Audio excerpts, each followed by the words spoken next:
Welcome back to the Working Well podcast, in episode 17 in the 52 Life Lessons series. Today's lesson is about the power of upgrading your self-talk. And the first step in upgrading your self-talk starts with understanding your inner dialogue, because the most important conversation in your life is the one happening inside your own head. That conversation is going on right now. Now, I know it can sound a bit cliche, but stick with me. What we're talking about isn't fake positivity, fluffy affirmations, or standing in front of the mirror claiming that you're some majestic unicorn of abundance. And meanwhile, everything else in your life is chaos and in shambles. Upgrading your self-talk is about performance, leadership, relationships, and so much more. For many of us, tuning into our inner dialogue is about realizing that the voice we've been calling us, or the truth, for decades might actually be an old, outdated, reflexive coping pattern that's running in the background. As I mentioned briefly in a previous episode, my internal self-talk was incredibly critical and damaging to myself for much of my life. But the biggest issue was that I didn't see it that way. To me, it was just how I was. That voice in my head felt like me through and through. I didn't question it or examine it. I didn't stop to ask, is what it's saying useful or true? Is this how I'd speak to someone I care about? And that's an important one. Often we speak to ourselves in ways that we would never speak to anyone that we remotely cared about. But when we go back to this voice in our head, for me, it was familiar. And familiar has a sneaky way of beginning to feel true. But familiar and true are absolutely not the same thing. And that distinction became one of the most important realizations of my life. For most of my life, I believed I could improve. I believed I could learn. I believed that growth was possible. But all of that improvement was filtered through a harsh inner critic. When I accomplished something, there was very little self-recognition or celebration. The voice in my head didn't say, hey, great job. Take a break. Let's appreciate this. It was more like, great, you accomplished that, but here's what we really need to do next. Or, yeah, you hit that goal, but you could have done it better. Or there's the classic high performer special that don't get too excited about this win. You're still behind and you have a long way to go to prove yourself. Now, from the outside, this type of self-talk sounds completely ridiculous. We would never talk to someone we cared about this way. Yet for so many of us, it's the daily norm. And here's the strange part. I knew a lot about mindset at that time even. I have a psychology degree. I had read Carol Dweck's mindset book many times, along with lots of other books on performance, psychology, growth, and behavior change. I understood the competitive mindset from my years as an athlete. I'd coached clients for decades on taming their inner critics and shifting the way they thought, acted, and performed each day. And to be fair, I was pretty good at managing my own inner critic at certain times. In sports, health, fitness, I had learned to use self-talk strategically. I understood preparation. I understood focus and emotional control, and the difference between pressure and panic. But in other areas of life, things like money and business and self-worth, my inner critic was running wild. For some reason, and I guess it looks like I had created different departments in my brain that had a inner critic or had not an inner critic in other areas. You know, the elite athlete was here and the business and self-worth chaos was over here. While it may have been somewhat organized, it was not useful or helpful. And after coaching hundreds of clients, I know that this is something many leaders and high performers can relate to. You can be highly developed in one area of life and surprisingly underdeveloped in another. You can be calm in a crisis at work, then brutal to yourself or your family at home. You can coach your team with patience and perspective, and then talk to yourself like the worst toxic boss on the planet. You can help other people see their strengths while dismissing or diminishing every single one of your own. You can be externally successful and consider yourself a complete failure. And that's a strange place to live. It's a very tough place to live as well. High performers rarely call this self-criticism. They call it having high standards. They don't call it fear. They call it discipline. Shame becomes another word for accountability. Now, I'm a big fan of standards, discipline, and accountability. Those are all important. But when they're powered by fear, shame, and relentless self-judgment, the cost is massive. And you may still achieve a goal and perform well. You might get the promotion or build the business or win the award or create an incredibly impressive resume. But if the voice inside your head never lets you arrive, never lets you celebrate, never lets you feel like enough, success always feels hollow. The game changer for me came during a period where several catalytic factors hit me at the same time. Business and career change, a global pandemic, health challenges, the loss of a parent, turning 50, upgrading my education, and doing a lot of deep reflection. I'm talking about the kind of reflection where you finally get below the surface and start to comprehend the crap that's buried under the floorboards of your belief system. It was during this time that I began to truly interrogate my values, my beliefs, my goals, failures, successes, identity, and self-talk. As I mentioned in the inaugural episode, this life lesson series came out of an exercise to reflect on what I felt were the most valuable lessons I had learned through the first 50 years of my life. At first, that exercise was personal.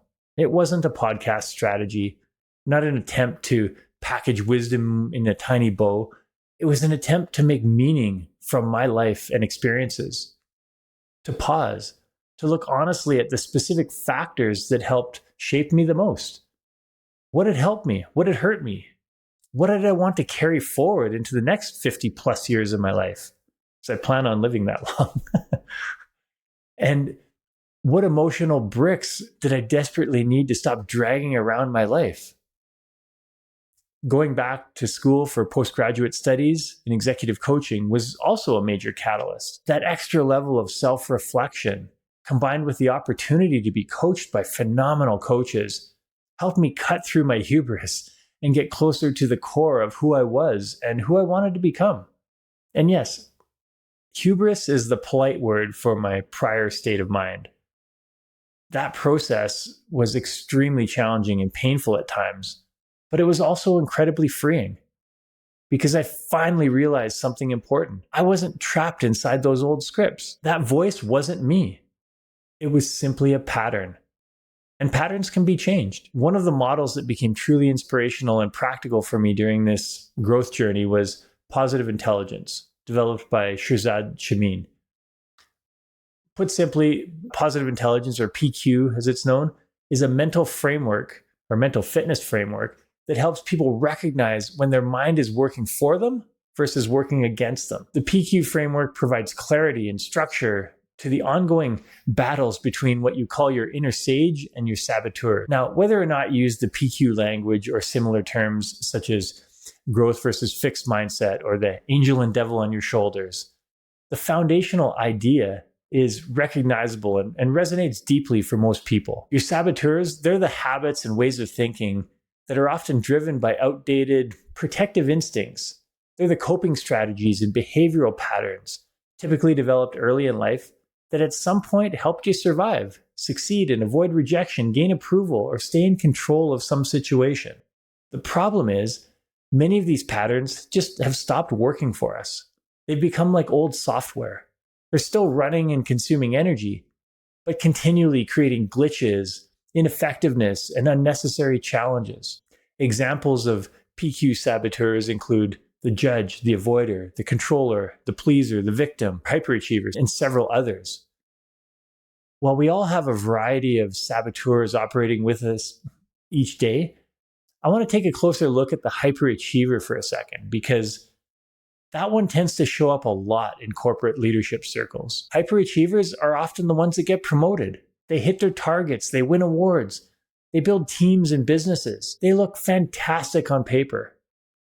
But internally, the hyperachiever is brutal. It ties self-worth to the next win, the next deal, your next milestone or promotion, that external scoreboard of life. And when that scoreboard isn't in your favor, the hyperachiever rarely says, hey, you're still a worthy human being. Let's learn from this challenge and use it to get better.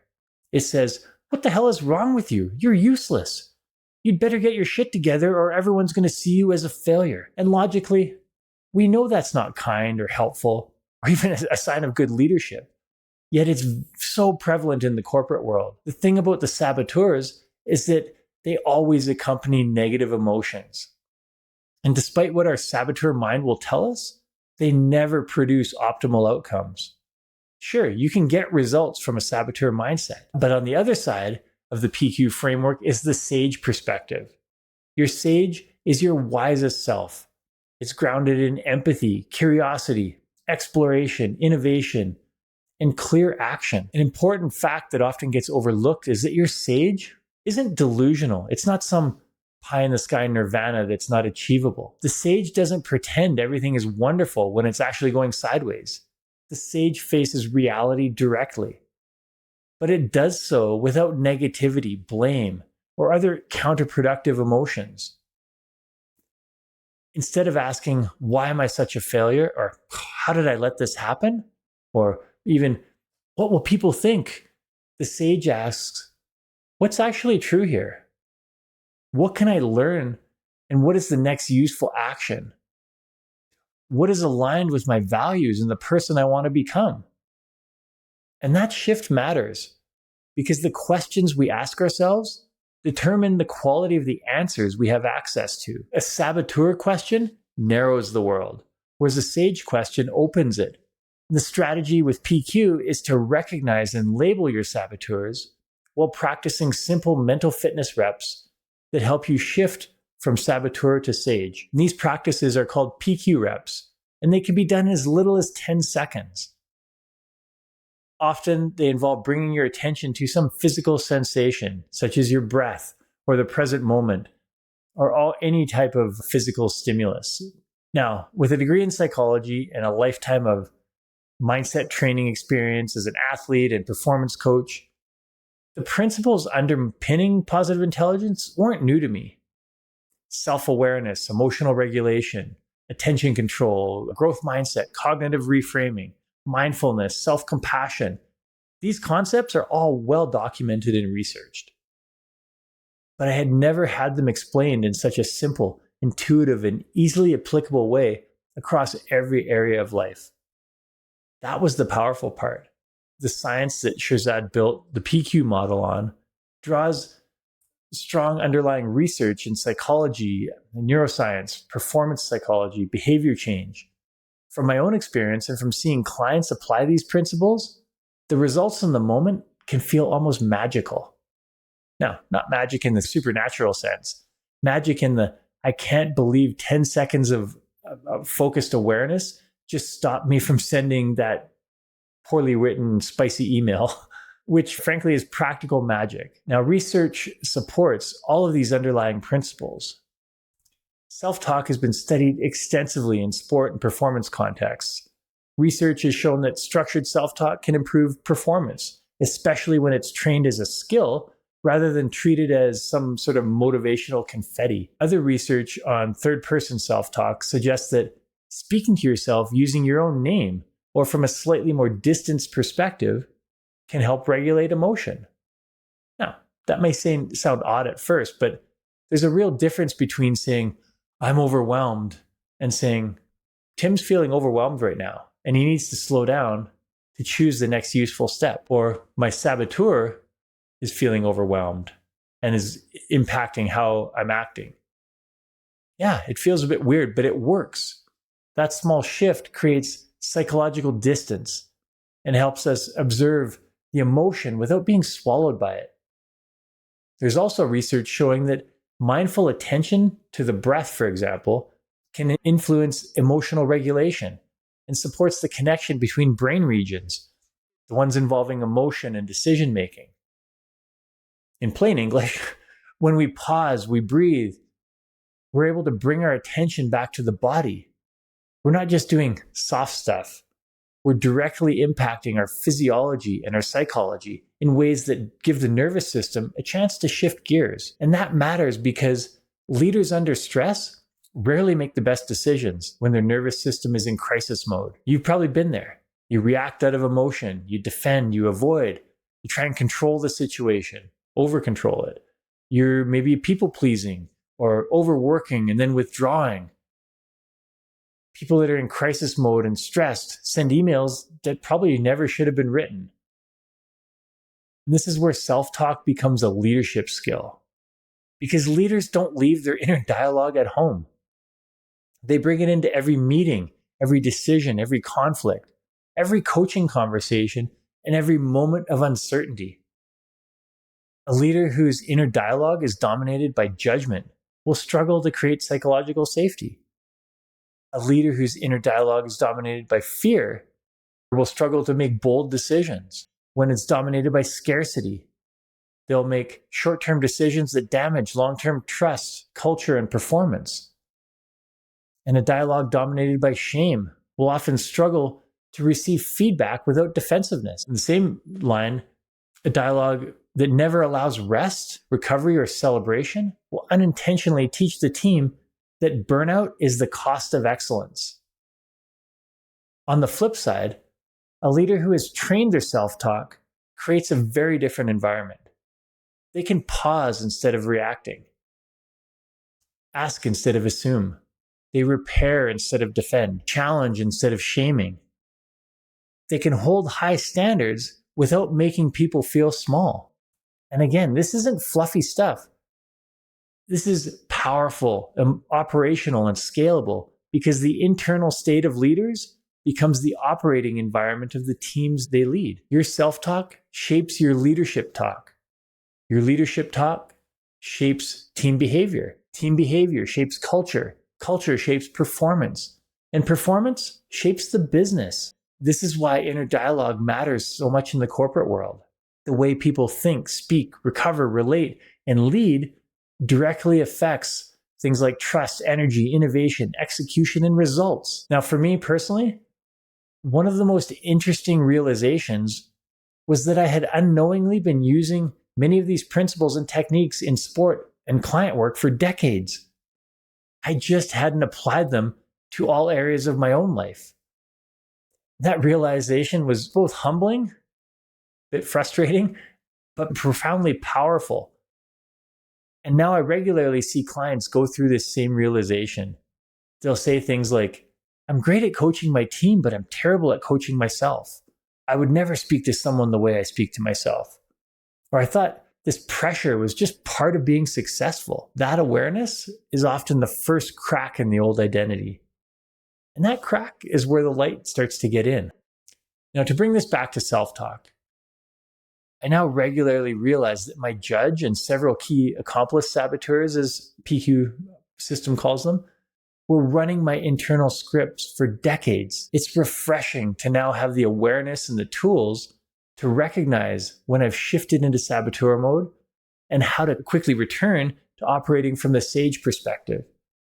Now, it's not perfect. Of course, I'm still human. My saboteurs still show up. The difference is that I recognize them faster, I believe them less, and I give them less authority. Instead of being this big gorilla in the room, they become this little tiny voice sitting on a bench in the corner that's not really impacting my situation. Yes, I'm aware of it, but I can quickly move back to sage. And again, this means I recover to sage faster. And that's helped me become a better parent, spouse, coach, and leader. Because I can notice when my saboteurs are taking over, I'm also able to recognize when someone else's saboteur is maybe running the show. And it's transformed my interactions with people and myself. Instead of reacting to the surface behavior, I can get curious about the pattern underneath it. Instead of taking everything personally, I can pause and ask, what might be driving this? That one shift can dramatically improve relationships at home, at work, in coaching conversations, in leadership teams, moments of conflict. Through executive coaching, I've seen this play out with leaders and teams again and again. Small, seemingly insignificant daily changes begin to transform how each person shows up. A few seconds of pause before responding. Maybe it's a breath before a difficult conversation. A different question after someone makes a mistake or you make a mistake. A moment of reflection or recognition after a win. A shift from what's wrong with me to what can I learn here? Now, these sound very small, but they're definitely not. They compound exponentially over time to create outsized impacts on well-being, trust, performance, and how you show up each day. So here's a simple practice that you can use this week. I call it the 4 N's. Notice, name, neutralize, and navigate. First, we notice the self-talk. Pay attention to the phrases you repeat. Things like, I should be further ahead. I always mess this up. Or, they're going to think I'm incompetent. Notice the script. Don't judge it. Just notice it. The next step is to name the pattern. Is this the judge or one of the other accomplice saboteurs, like the controller, the pleaser, the avoider? You don't need to make it complicated. Just naming it creates distance. Instead of saying, I'm failing, you can say, my judge is telling me I'm failing. And that's a very different sentence with a very different impact. The third step is to neutralize the negativity or the impact that it's having on you. Taking a breath, feel your feet on the floor. Rub your fingertips together so you can just feel the ridges of the fingertips. Look around the room. Focus on a certain object. Go for a short walk. Do something that connects you to your body and interrupts the emotional hijack that's going on. Once you've been able to downregulate your nervous system in that moment, you're able to shift to sage. And so the fourth step is navigate. Ask your sage questions. What's actually true? What matters most right now? What's within my control? What's the next most useful action? Or what would I say to someone I care about if they were in this exact situation? That final question is powerful because many of us speak to ourselves in ways that we would never speak to someone we love. Certainly not our children, not to friends, clients, or teammates.